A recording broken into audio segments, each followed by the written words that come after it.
ओम अज्ञानतिमिरान्धस्य ज्ञानञ्जनशलाकया चक्षुरुन्मिलितमेन तस्मै श्रीगुरुवे नमः। श्रीचैतन्यमनोभीष्टं स्थापितं येन भूतले स्वयं रूपकदा मह्यं ददाति स्वपदान्तिकं। वन्देऽहं श्रीगुरुः श्रीभूतपदकमलं श्रीगुरून् वैष्णवाचं श्रीरूपं साग्रजातं सगण रघुनाथान्वितं तं सजीवं साद्वैतं सावधूतं परिजनसहितं कृष्णचैतन्यदेवं श्रीराधाकृष्णपादान् सगण ललिता श्रीविशाखान्विताश्च नित्यानंदम नमस्तुभ्यं प्रेमानंद प्रदायते कलवकलमस्य नाशाय जानमेपतये नमः। नमो महावदन्याय कृष्ण प्रेम प्रदायते कृष्णाय कृष्ण चैतन्य नामिने गौरकृष्ण नमः। पंचतत्वात्मकं कृष्णं भक्तरूप स्वरूपकं भक्तावतारं भक्ताख्यं नमामि भक्ति शक्तिकं। हे कृष्ण करुणा सिंधु दीनबंधु जगतपतये गोपेश गोपिका कांत राधा कांत नमस्तुते। तप्त कांचन गौरांगे श्री राधे वृंदावनेश्वरी वृषभानुसुते देवी प्रणमामि हरिप्रिये। नमस्ते बलिदाम श्रेष्ठ नमस्ते धरणीधर प्रलंबारे नमस्ते तू त्राईमां कृष्ण पुरुज्वा। कृष्णाय वासुदेवाय हरे परमात्मने प्रणतक्लेशनाशाय गोविंदाय नमो नमः। वासुदेवसुतं देवं कंसचारूणमर्दनं देवकी परमानंदं कृष्णं वंदे जगद्गुरुं। जय श्री कृष्ण चैतन्य प्रभु नित्यानंद श्री अद्वैत गदाधर श्रीवासादि श्री गौर भक्तवृंद। हरे कृष्णा कृष्ण कृष्णा हरे हरे हरे राम राम राम हरे हरे। तो कल हम लोगों ने पढ़ा था मथुरा से आगे जो है छठी करा गरुण गोविंद गांधेश्वरी खींचरी। हरे कृष्णा प्रभु जी। हरे कृष्णा प्रभु जी, मैं आपको बीच में मैं कह रहा हूँ कि ये अब ये आप सब चीजों के ये जो परिक्रमा ब्रजमंडल की परिक्रमा।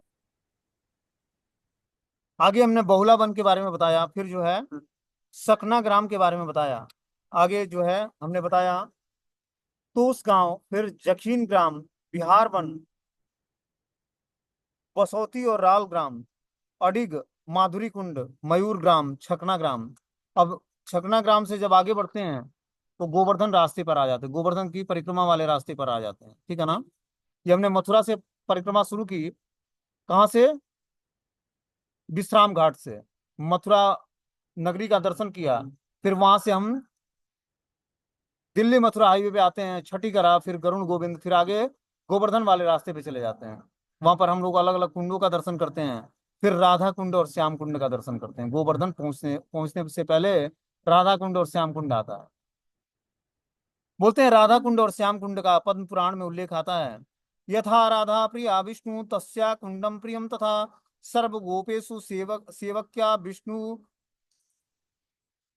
अनंत बल्लभा। जिस प्रकार समस्त गोपियों में श्रीमती राधा रानी श्री कृष्ण को सर्वाधिक प्रिय हैं, उनकी सर्वाधिक प्राण बल्लभा हैं, उसी प्रकार राधा जी का प्रिय कुंड भी उन्हें अत्यंत प्रिय है। तो श्रीमती राधा रानी को जिस तरह कृष्ण को सर्वाधिक प्रिय सभी गोपियों में श्रीमती राधा रानी है, जो सर्वाधिक प्राण बल्लभा है भगवान कृष्ण की, वो उन्हीं का जो कुंड है राधा कुंड, वो भी उनको बहुत ही प्रिय है भगवान कृष्ण को। और भी बराह पुराण में एक श्लोक आता है कि सर्व पाप हरस्तीर्थम नमस्ते हरि मुक्तिदम नम कैवल्य नाथाय राधा कृष्ण भिधाइने। हे राधा कुंड, हे श्री कृष्ण कुंड, आप दोनों समस्त पापों को क्षय करने वाले और अपने प्रेम रूपी कैवल्य को देने वाले हैं। आपको पुनः पुनः नमस्कार है। इन दोनों कुंडों का महात्मा विभिन्न पुराणों में प्रचुर रूप में उल्लिखित है। इस दोनों कुंडों का क्या महात्मा है, इसको हम लोग सुनेंगे। बोलते हैं श्रील रघुनाथ दास गोस्वामी यहाँ तक कहते हैं कि ब्रजमंडल के अन्यान्य लीला स्थलियों की तो बात ही क्या है, श्री वृंदावन की रसमयी रास स्थली आदि के कारण परम सुरम्य है। और श्रीमान गोवर्धन भी, जो रसमयी रास और युगल की रहस्यमयी केली क्रीड़ा के स्थल हैं, ये दोनों ही श्री मुकुंद के प्राणों से भी अधिक प्रिय श्री राधा कुंड की महिमा के अंश लेस मात्र की बराबरी भी नहीं कर सकते हैं। तो जो भगवान की वृंदावन धाम असली है, लीला असली है, रास असली है, परम सुरम्य है, मतलब बहुत ही सुरीला है। गोवर्धन भी भगवान की रसमयी रास और युगल रसमयी लीला क्रीड़ा असली का स्थल है। लेकिन श्री राधा कुंड की महिमा अंश के अंश लेस मात्र की बराबरी भी नहीं कर सकता है, जो राधा कुंड की महिमा है। मतलब वृंदावन से भी सर्वश्रेष्ठ राधा कुंड है, वृंदावन से श्रेष्ठ गोवर्धन और गोवर्धन से भी श्रेष्ठ राधा कुंड। ऐसी श्री राधा कुंड का मैं आश्रय ग्रहण करता हूँ। रघुनाथ दास गोस्वामी बोलते हैं कि ऐसी राधा कुंड की मैं आश्रय ग्रहण करता हूँ, जो राधा कुंड श्री मुकुंद के को प्राणों से भी ज्यादा प्रिय है। श्री राधा कुंड गोवर्धन से प्राय 3 मील उत्तर पूर्व कोण पर स्थित है। गांव का नाम आरिट है। यहाँ अरिष्टासुर का वध हुआ था। कंस का एक अनुचर बैल या सांड के रूप में धारण करके कृष्ण को मारना चाहता था, किंतु कृष्ण ने यहीं पर उसका वध कर दिया था। वृंदावन और मथुरा दोनों से यह 14 मील की दूरी पर अवस्थित है। श्री राधा कुंड श्री राधा कृष्ण युगल के माध्यायनी लीला विलास का स्थल है। यहाँ श्री राधा कृष्ण की स्वच्छंदता पूर्वक नाना प्रकार की खेली क्रीड़ाएं संपन्न होती हैं, जो अन्यत्र कहीं भी संभव नहीं है। इसलिए इसे नंदगांव, बरसाना, वृंदावन और गोवर्धन से भी श्रेष्ठ भजन का स्थल माना जाता है। सोचो, राधा कुंड का जो स्थल है वो बरसाना, वृंदावन, गोवर्धन और नंदगांव से भी ज्यादा श्रेष्ठ का स्थल, भजन का स्थल है। इसलिए श्री राधा भाव एवं क्रांति सुबल श्री चैतन्य महाप्रभु ने स्वयं इस परम उन्नत भाव युक्त रहस्यमय स्थल का प्रकाश किया। इनसे पूर्व श्री माधवेंद्र पाद, श्री लोकनाथ गोस्वामी, श्री भूगर्भ गोस्वामी भी ब्रज में आए और कृष्ण के विभिन्न लीला स्थलियों का प्रकाश किया, किंतु उन्होंने भी इस परम उच्च रहस्यमय स्थली का प्रकाश नहीं किया। स्वयं श्री राधा कृष्ण मिलित तनु श्री गौरांग सुंदर ने इसको प्रकाशित किया। तो स्वयं चैतन्य महाप्रभु ने इस राधा कुंड की खोज की और इसको स्थापित कराया, क्योंकि समय के अनुसार राधा कुंड और श्याम कुंड लुप्त हो गए थे। लेकिन भगवान ने क्या किया, चैतन्य महाप्रभु ने फिर से इसको उद्घाटित किया।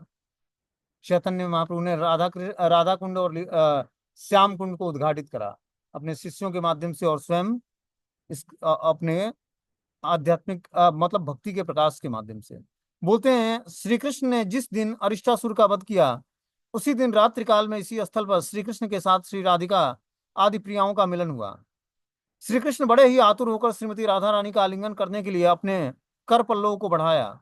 उस समय श्री राधा रानी परिहास करते हुए पीछे हट गई और बोली, आज तुमने एक वृक्ष की हत्या की है, गौवध किया है तूने, इसलिए तुम्हें गौ हत्या का पाप लगा है, अतः मेरे पवित्र अंगों का स्पर्श मत करो। किंतु कृष्ण ने मुस्कुराते हुए उत्तर दिया, प्रियतमे, मैंने यह असुर का वध किया है। उसने छल कर सांड का विष बनाया था, अतः मुझे पाप कैसे स्पर्श कर सकता है। श्रीमती राधा रानी ने कहा, जैसे भी हो, तुमने सांड के रूप में ही उसे मारा है, अतः गौ हत्या का पाप अवश्य तुम्हें स्पर्श कर दे रहा है। सखियों ने भी इसका अनुमोदन किया। प्रायश्चित का उपाय पूछे जाने पर श्रीमती राधा रानी ने मुस्कुराते हुए भूमंडल के समस्त तीर्थों में स्नान करने का ही कोई प्रायश्चित बताया कि आपको क्या करना चाहिए कि इस भूमंडल में जितने भी तीर्थ स्थान है वहां पर जाकर स्नान करके प्रायश्चित करना चाहिए, तब जाकर आप गौ हत्या के वध से मुक्त होगे। ऐसी बातें सुनकर श्री कृष्ण ने अपनी एड़ी की चोटी से एक विशाल कुंड का निर्माण कर दिया। उससे भूमंडल के सारे तीर्थों का आह्वान किया, साथ ही साथ असंख्य तीर्थ रूप धारण करके वहां उपस्थित हो गए। भगवान ने क्या किया, अपनी एड़ियों के प्रहार से क्या किया, एक कुंड का निर्माण कर दिया भगवान ने, और सारे तीर्थों का आह्वान कर दिया। सारे तीर्थ वहां पर उपस्थित हो जाते हैं भगवान की सेवा में। कृष्ण ने उन्हें जल रूप में उस कुंड में प्रवेश करने को कहा। सारे तीर्थों को भगवान ने क्या बोला कि तुम लोग जल रूप में इस कुंड में प्रवेश कर जाओ। कुंड तत्क्षणात परम पवित्र और निर्मल जल से परिपूर्ण हो गया। श्री कृष्ण उस कुंड में स्नान कर श्रीमती राधा रानी को पुनः स्पर्श करने के लिए अग्रसर हुए, किंतु श्रीमती राधा रानी का स्वयं उसमें ही सुंदर जलपूर्ण बृहद कुंड को प्रकाश कर प्रियतम के आस्फलन का उत्तर देना चाहती थी। इसलिए उन्होंने तुरंत ही सखियों के साथ अपने कंकड़ के द्वारा एक परम मनोहर कुंड का निर्माण किया। अब वो भगवान कृष्ण को उत्तर देना चाहती थी कि आपसे ज्यादा सुंदर कुंड हम लोग बना सकते हैं। तो उन्होंने क्या किया, अपनी सखियों के माध्यम से गड्ढा खोदना शुरू किया कंकड़ से,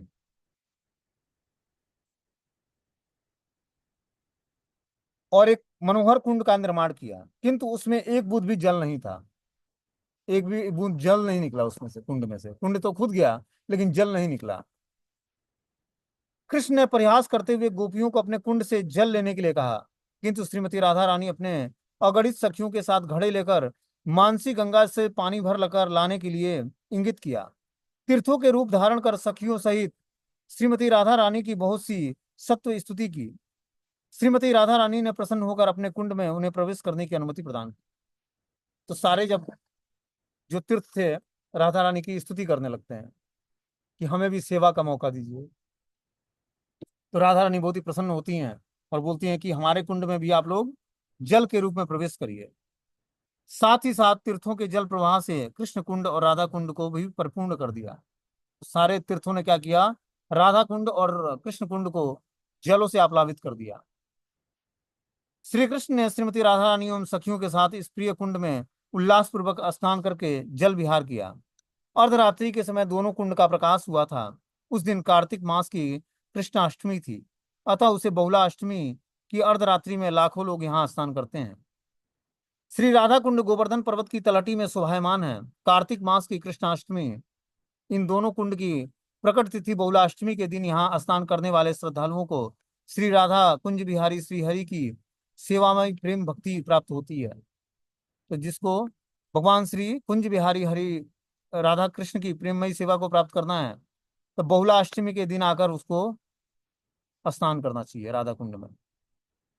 वैसे तो अपने आचार्यों ने क्या बोला है कि उसमें हमें पैर नहीं रखना चाहिए, हमें क्या करना चाहिए, आचमन कर लेना चाहिए, सर पे जल छिड़क लेना चाहिए, लेकिन राधा कुंड में स्नान नहीं करना चाहिए। लेकिन एक दिन कुछ आचार्यों ने छूट दिया है कि आप बहुला अष्टमी के दिन राधा कुंड को में आचमन करके, उनको प्रणाम करके, उनसे प्रार्थनाएं करके, उनसे माफी मांगकर उस दिन स्नान कर सकते हो, एक दिन बस पूरे साल में, क्योंकि उस दिन उनका प्राकट्य तिथि होती है। उस दिन माता बहुत ही कृपालु होती है, राधा कुंड और श्याम कुंड।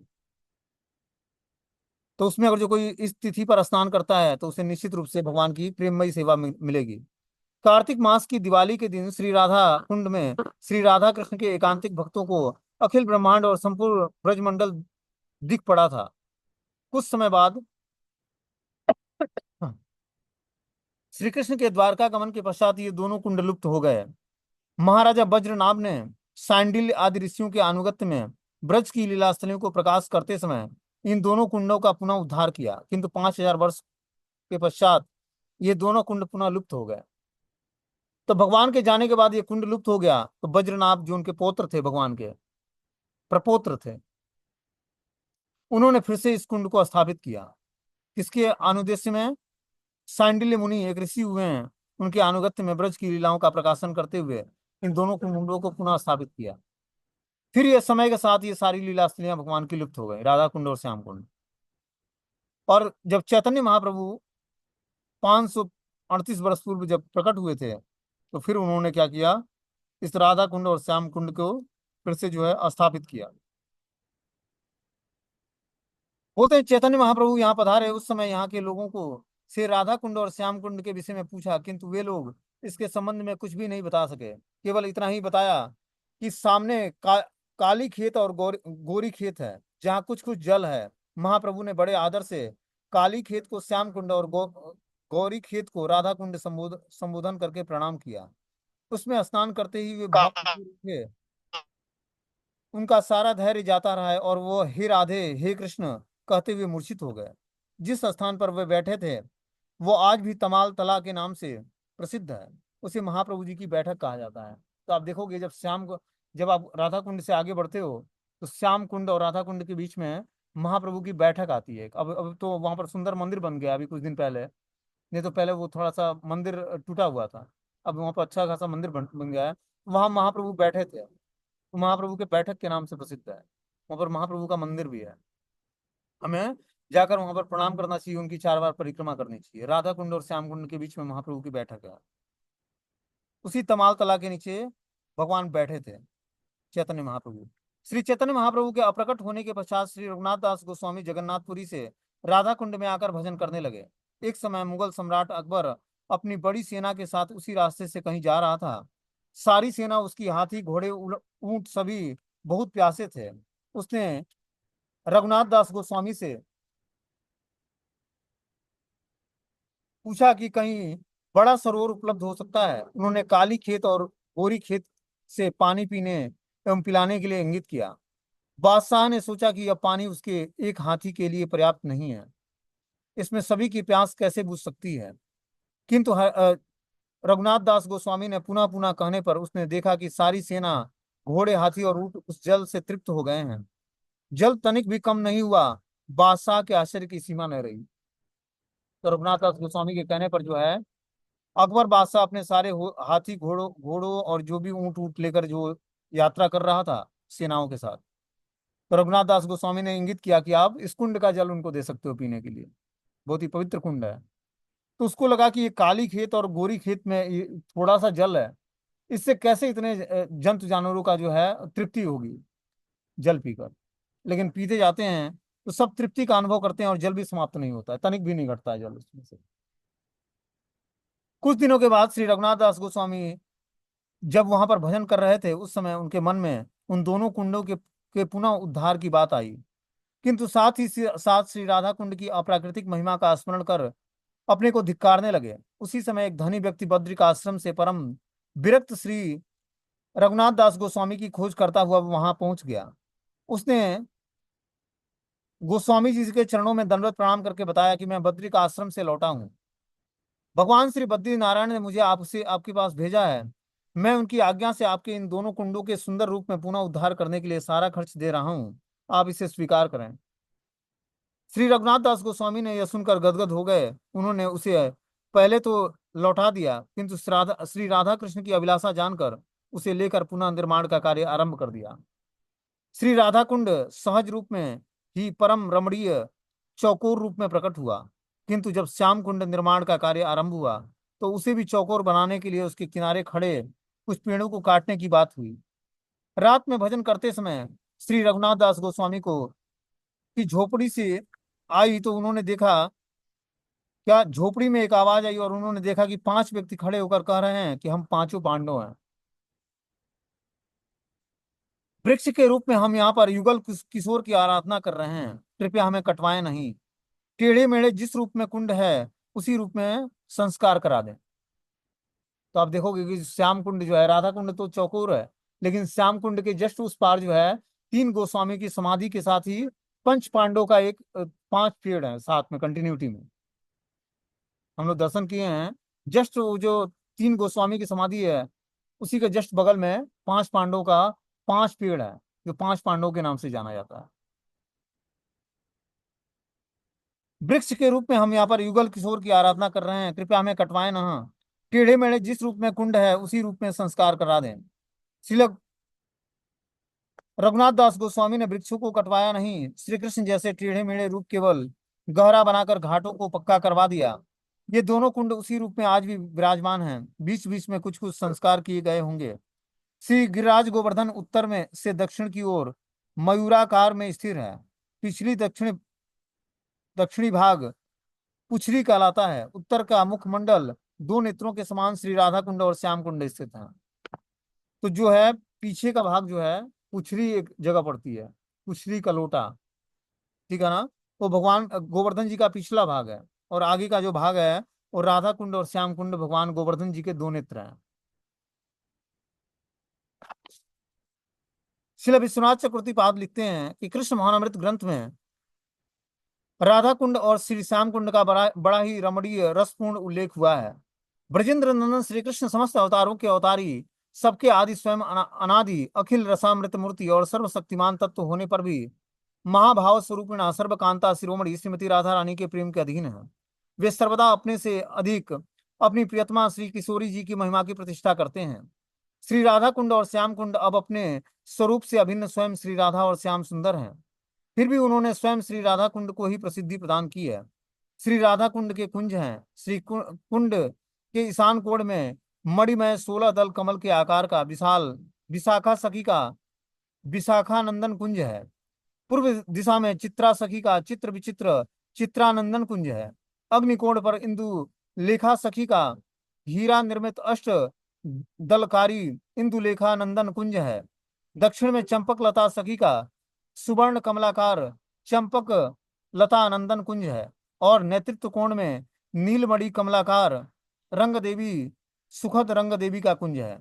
पश्चिम दिशा में लाल मणिमयी कमलाकार तुंग विद्या नंदन नामक तुंग विद्या सखी का कुंज, और वायु कोण में मरकत मणि विरचित कमलाकार सुदेवी जी का सुदेवी सुखद और आनंदन कुंज, तथा श्री राधा कुंड के मध्य में चंद्रकांत मणि बरिचिता खोडस दल कमलकार अनंग मंजरी आनंदक कुंज है। जिसे स्वानंद सुखद कुंज भी कहते हैं। यह अनंग मंजरी का कुंज है। वहां जाने के बाद चंद्रकांता मणि का सेतु है। इसी प्रकार श्री राधा कुंड के वायु कोण में हीरा पन्ना ज्वारात से निर्मित एक परम रमणीय स्थान है, जहां श्रीमती राधिका नित्य स्नान करती हैं। इसके उत्तर में सुबल सखा का सुबलानंद कुंज है, जिसे उन्होंने श्रीमती श्री राधिका जी को अर्पण कर दिया था। यहाँ श्री राधा कृष्ण शयन करते हैं। कृष्ण कुंड के उत्तर में श्वेत मणिमय मधुमंगलानंद नामक मधुमंगल जी का कुंज है, जिसे उन्होंने ललिता सखी को अर्पण कर रखा था। यहाँ श्री युगल किशोर नाना प्रकार के हास प्रयास करते हैं। ईशान कोण में उज्जवल सखा का अरुणमयीमय उज्ज्वलानंद कुंज है, जिसे उन्होंने विशाखा सखी को अर्पण कर रखा था। पूर्व दिशा में अर्जुन सखा का नील मणिमयी अर्जुनानंद कुंज है, जिसे उन्होंने चित्रा सखी को अर्पण कर दिया था। अग्निकोण पे गंधर्व सखा का चित्र विचित्र मणिमय गंधर्वानंद कुंज है, जिसे उन्होंने इंदुलेखा सखी को अर्पित कर दिया था। दक्षिण कोण में हरित मणिमय विदग्धानंद नामक विदग्ध सखा का कुंज है, जिसे उन्होंने चंपक लता को दिया था। यहाँ युगल किशोर चौपड़ खेलते हैं। नेतृत्व कोण में भृंग सखा का भृंगानंद कुंज है, जिसे भृंग सखा ने रंग देवी को अर्पित कर दिया था। तथा पश्चिम दिशा में विचित्र मणिमय दक्ष सनानंद नंदन कुंज है। दोनों कुंड के मध्य में विभिन्न प्रकार की मड़ियों से रचित संगम स्थल है, जिसे कृष्ण लीला का योग पीठ भी कहते हैं। तथा पश्चिम में कोकिलानंद कुंज कोकिल सखा ने सुदेवी को अर्पण कर दिया था। श्री कृष्ण के दक्षिण में चंपक वृक्ष की डालियों में रत्न के झूले लगे हैं। पूर्व दिशा में कदम्ब के वृक्ष की डालियों में रत्नमय झूले, पश्चिम में आम्र वृक्ष की डालियों में रत्नमणि हिडोले और उत्तर में मौल श्री वृक्ष की डालियों में रत्न के हिडोले लगे हुए हैं, जिस पर रसिक श्री कृष्ण श्री राधिका और अन्य सखियों के साथ झूले पर झूलते हैं। दोनों कुंडे के चारों ओर भरे फल फूलों से युक्त आम कटहल कदम्ब मोल श्री आदि कल्प तरु हैं, जिनके मूल नाना प्रकार की मड़ियों से चबूतरों के रूप में बंधे हुए हैं। बसंत ऋतु के अनुगत्य में सभी ऋतुएं सदा सर्वदा युगल के सेवा करती हैं। वृंदा देवी विभिन्न प्रकार की परिपाटियों के साथ युगल सेवा के अनुरूप सारी व्यवस्था संपन्न करती हैं। वहां कोयले कुहकती हैं, मयूर मधुर कैके का निनाद करते हुए नृत्य करते हैं। श्रीकुंड के नील कमल, लाल कमल और नाना प्रकार के केतकी पुष्प कुंडलों की तरंगों पर अट्ठ खेलियां करते हुए तथा मतवाले भृंग उन पर झंकार करते हैं। उनके जल में राजहंसी हंस, चक्रवाकी, सारसी कलरव करते हुए विहार करते हैं। वृक्ष की डालियों पर विभिन्न प्रकार के पंछी श्री राधा कृष्ण युगल को रस काव्य सुनाकर उनकी प्रीति उत्पादन करते हैं। वहां पर सुरभ में कुंजों के आसपास हिरण्या विचरण करती हैं। इन वन में श्री राधिका की एकांत सहेलियों के अतिरिक्त किसी का भी प्रवेश नहीं है। तो बहुत ही सुंदर और रमणीय स्थल है। उस रमणीय स्थल का हम दर्शन तब कर सकते हैं जब पूर्णिमा का दिन हो, अब पूर्णिमा की रात्रि हो। उस दिन जब पूर्ण चंद्रमा अपने पूर्ण कलाओं में खिला हो, और आप देखोगे कि उस दिन आप गोवर्धन की परिक्रमा करो। रात को मयूर क्या करते हैं, पूरा केके की आवाज से गूंजता रहता है और सारे सरोवरों में कमल खिला होता है, ऊपर से चांदनी बिखेर रहा होता है चंद्रमा। मतलब बहुत ही सुंदर दृश्य होता है। तो हम भी आकर जो है राधा कुंड और श्याम कुंड की परिक्रमा कर सकते हैं और उसका प्रॉफिट उठा सकते हैं। अब बोलते हैं श्री राधा कुंड के वर्तमान दर्शनीय स्थल कौन कौन से हैं। बोलते हैं श्री राधा कुंड के पश्चिम में झूलन तला है। एक समय श्री सनातन गोस्वामी और श्री रूप गोस्वामी राधा कुंड की उत्तरी पूर्वी दिशा में श्री रघुनाथ दास गोस्वामी की भजन कुटी के निकट बैठे हुए कृष्ण कथा में विभोर हो रहे थे। श्री सनातन गोस्वामी ने श्री रूप गोस्वामी से पूछा, रूप आजकल क्या लिख रहे हो। श्री रूप गोस्वामी ने स्वरिचित चाटु पुष्पांजलि नामक स्रोत उनके हाथों में दे दिया। उसका पहला श्लोक था, नव गोचर चना गौरी प्रवे रे दिन्य बराम्बरम मणि अस्त्व विदोतिम वेणु व्यालंकड़ाफणम। हे वृंदावनेश्वरी श्रीमती राधा रानी, मैं तुम्हें पुनः पुनः वंदना करता हूँ। तुम नित्य नवीन गौ रोचना की भांति गौरांगी हो। सुंदर नील कमल जैसे तुम्हारे वस्त्र हैं। तुम्हारे मस्तक के नीचे नीचे की ओर लंबित वेणी के ऊपर मणि रत्नों की ग्रंथि कबरी बंधन को देखकर ऐसा प्रतीत होता है मानव वह फणा युक्त काली भुजंगिनी हो।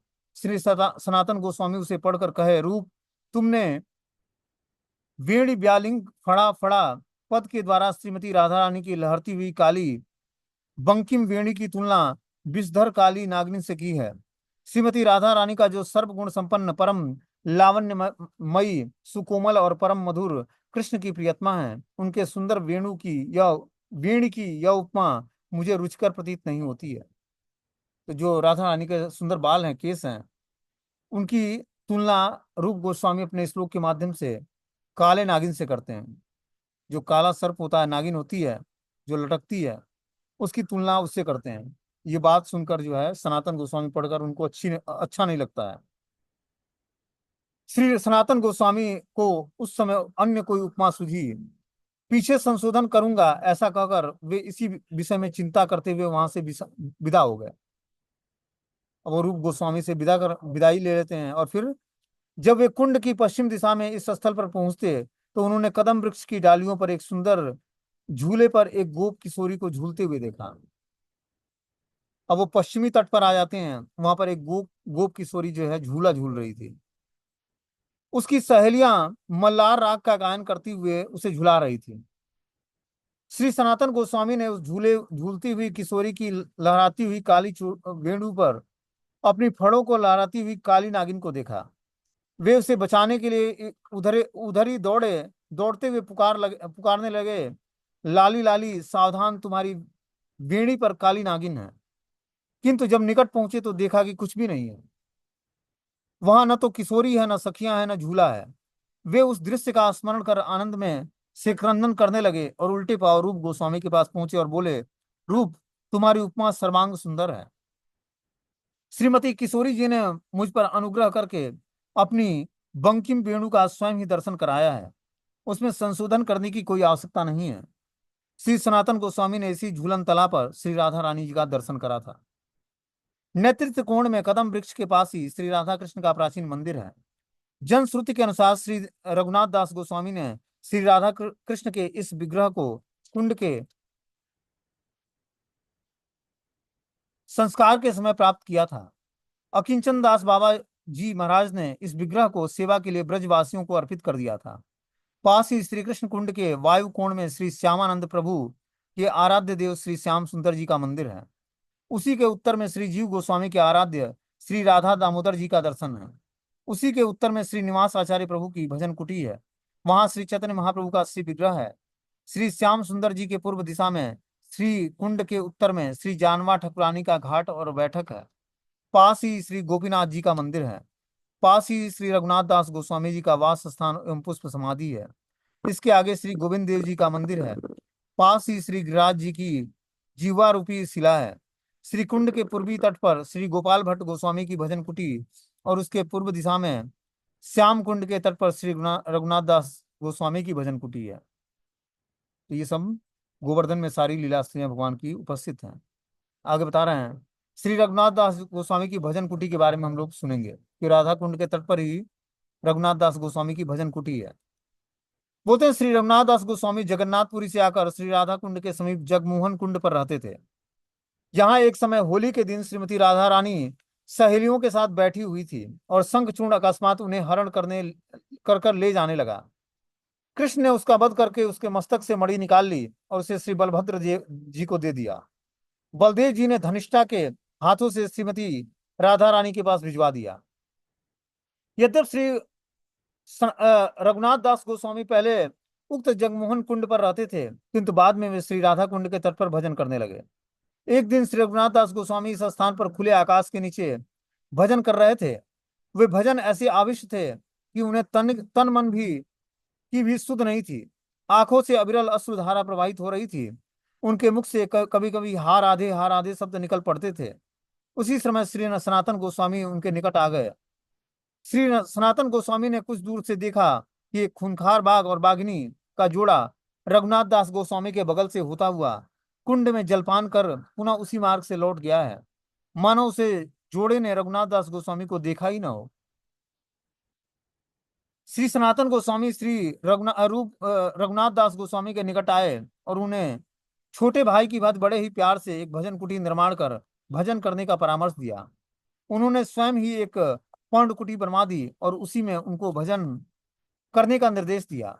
अब वह भजन कुटी तो रही नहीं, उसके स्थान पर पक्की भजन कुटी बना दी गई है। इस भजन कुटी के पास ही युधिष्ठिर, भीम, अर्जुन, नकुल, सहदेव, पांचों पांडव और द्रौपदी वृक्ष के रूप में का धारण करके भजन करते हैं। अभी कुछ ही दिन पहले वे वृक्ष अप्रकट हो गए हैं। उस भजन कुटी एवं श्री गोपाल भट्ट गोस्वामी की भजन कुटी के बीच में भूगर्भ गोस्वामी, रघुनाथ दास गोस्वामी और कविराज गोस्वामी, कृष्णदास कविराज गोस्वामी की समाधि है। जो श्याम कुंड के पास हमने बताया, भजन कुटी के पास ही गोपाल भट्ट गोस्वामी, भूगर्भ गोस्वामी और रघुनाथ दास गोस्वामी, कृष्णदास कविराज गोस्वामी की समाधि है। रघुनाथ दास गोस्वामी की भजन कुटी के उत्तर में श्री कृष्णदास कविराज गोस्वामी की भजन कुटी है। कहते हैं कि उन्होंने चैतन्य चरितामृत का कुछ अंश यहाँ भी लिखा था। अधिकांश भाग वृंदावन में श्री राधा दामोदर मंदिर की भजन कुटी में लिखा था। पास ही ईशान कोण पर श्री गदाधर चैतन्य जी का मंदिर है। इस मंदिर के वायु कोण पर श्री राधा गोविंद जी का मंदिर है। इसी मंदिर में प्रवेश द्वार के पास ही श्री गोवर्धन जी की जीवा शिला का दर्शन होता है। अब आगे हम लोग जीवा शिला के बारे में सुनते हैं कि जीवा शिला का दर्शन होता है तो जीवा शिला की महिमा क्या है। बोलते हैं श्री रघुनाथ दास गोस्वामी नित्य क्रिया से निवृत्त होकर श्री श्याम कुंड की पूर्वी दिशा में स्थित गोपी कूप के जल में स्नान करने के पश्चात श्री कुंड में स्नान करने गए करते थे। कुछ दिनों पश्चात गोपी कुंड में जल खींचते समय उसमें गोवर्धन का एक शिला निकला। उस दिन रघुनाथ दास गोस्वामी वहां स्नान कर चले गए।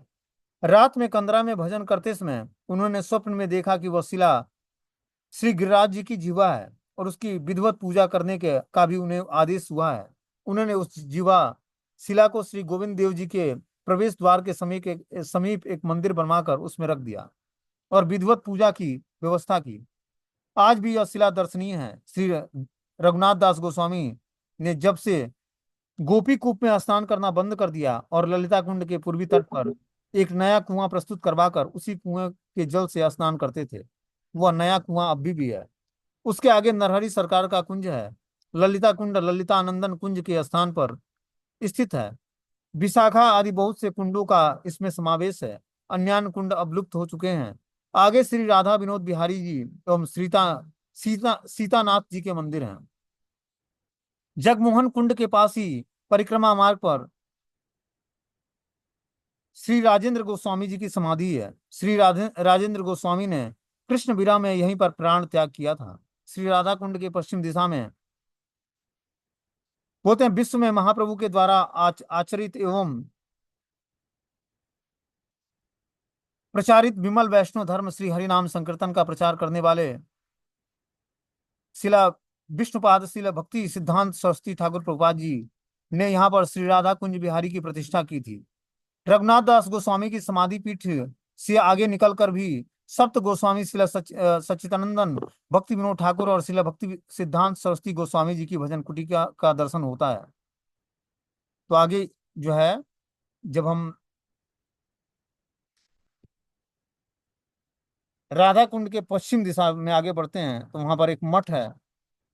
वहीं पर भक्ति सिद्धांत सरस्वती गोस्वामी प्रभुपाद जी ने राधा कुंज बिहारी जी की प्रतिष्ठा की थी और वहीं पास में ही रघुनाथ दास गोस्वामी की समाधि पीठ के आगे सप्तम गोस्वामी जो भक्ति विनोद ठाकुर जी हैं उनकी भी भजन कुटी और शिला भक्ति सिद्धांत सरस्वती गोस्वामी जी की भजन कुटी वहां पर उपस्थित है। अब आगे जो है, शिव खोर एक जगह पड़ता है। बोलते हैं उद्धव कुंड से चलकर श्री राधा कुंड ग्राम में प्रवेश करते ही परिक्रमा मार्ग पर दाहिनी ओर यह स्थान स्थित है। कहते हैं कि प्राचीन काल में एक समय एक श्रृंगाली भूली भटकी दिन के समय इधर चली आई।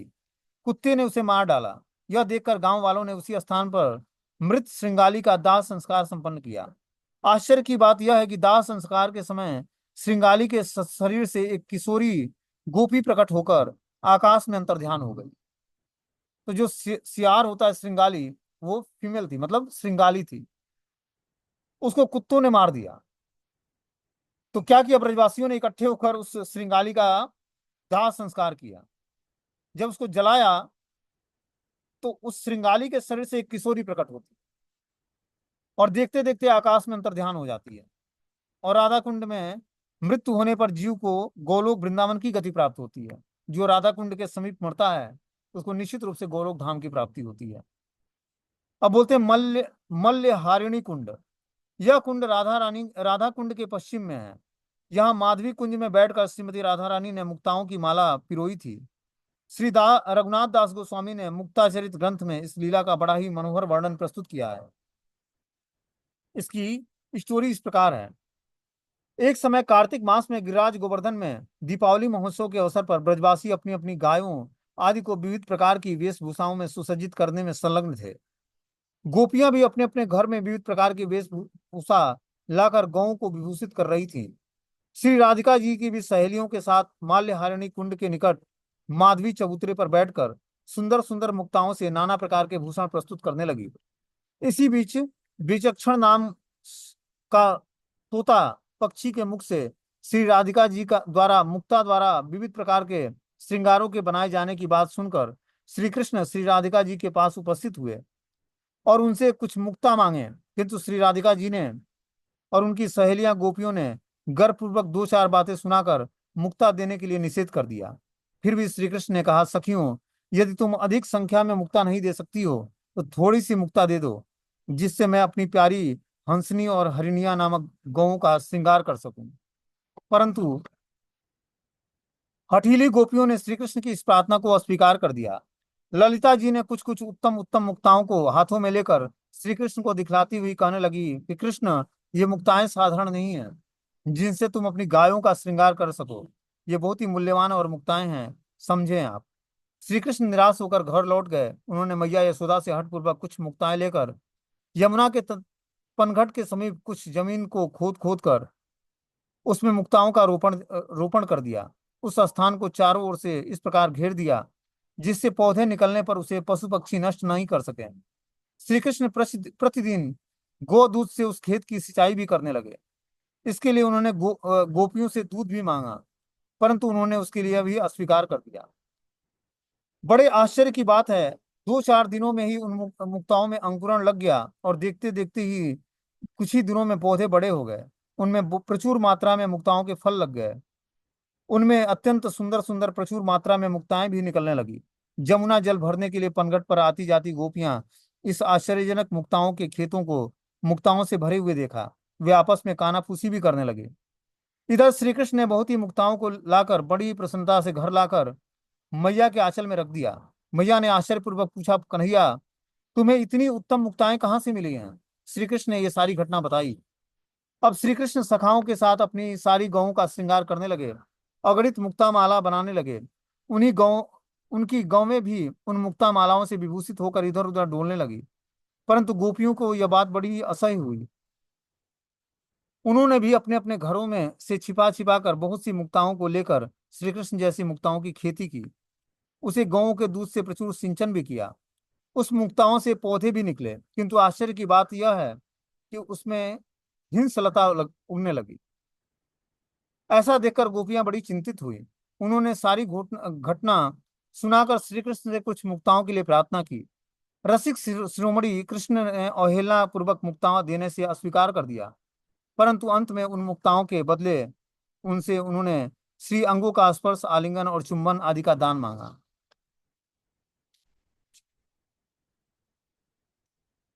इस प्रकार यह रहस्यमय लीला इस कुंड पर संपन्न होने के कारण इस कुंड का नाम माल्यहारिणी कुंड है। अधिक जानने के लिए मुक्ताचरित ग्रंथ अनुशीलन है। श्रील रघुनाथ दास गोस्वामी ने अत्यंत सरलता पूर्वक इस गंभीर लीला का इसमें वर्णन किया है। महाभागवतों द्वारा समाधि में उपलब्ध सारे रहस्य संपूर्ण सत्य और अप्राकृतिक हैं। तो ये रघुनाथ दास गोस्वामी इसका वर्णन करते हैं कि किस तरह भगवान गोपियों के साथ हारिणी कुंड पर लीलाएं संपन्न करते हैं। ठीक है ना। अब आगे जो है श्री राधा कुंड और श्याम कुंड के प्रसिद्ध घाट कौन कौन से हैं, इसका हम लोग कल वर्णन सुनेंगे।